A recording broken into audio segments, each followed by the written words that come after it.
Hello students, today we're going to learn about calculating average isotopic mass. First of all, let's talk about where we are going, okay? First of you already know, okay, you already know about the subatomic particles, which are protons, neutrons, and electrons. You know that the atomic mass of an atom is the protons plus the neutrons, and you should already know the definition of isotopes and what they are. If you don't know any of these things, please review them before you go ahead and finish watching this video. What we're going to find out today is where does the average mass of all the atoms come from. And when we are talking about average mass, we mean the mass that shows up on the periodic table. For example, if you look at silicon in your periodic table, okay, the mass is 28.086. Okay, now that's not a whole number, that's an average mass, and we're going to figure out how we can get that. Okay, here's an example. Boron, atomic number 5, has 2 naturally occurring isotopes. Okay, so atoms, same atoms, different masses. Boron 10, okay, yeah, it occurs 19.8% of the time, and here's its mass. Boron 11, which are the other 0.2% of the boron atoms, and here's the mass. Calculate the atomic mass or the average mass of boron. Well, here's how we're going to do that. Okay, we're going to turn the percentages into decimals. We're going to multiply the mass times the abundance, and then we're just going to add everything together.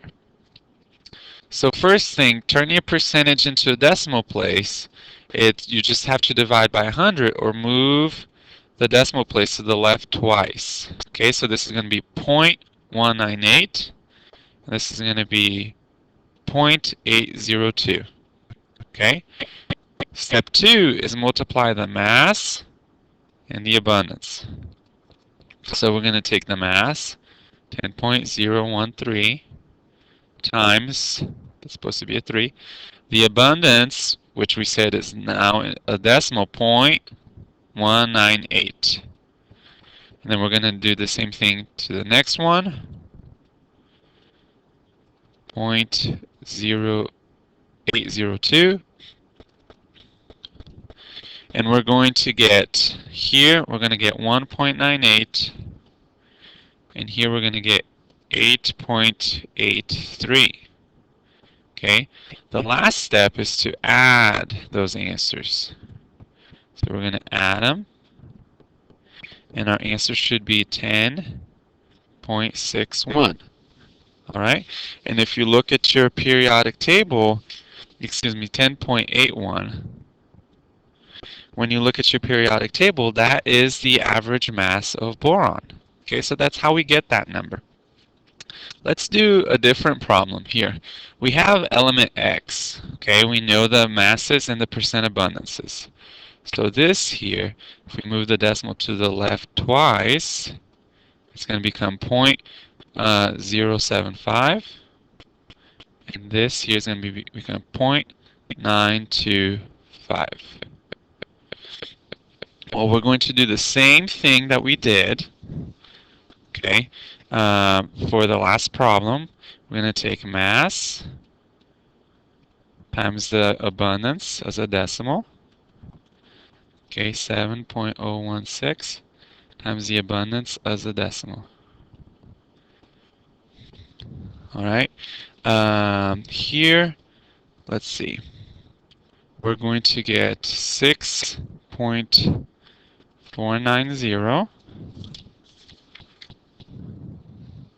and here we're going to get 0.451. Okay, when we add those numbers together,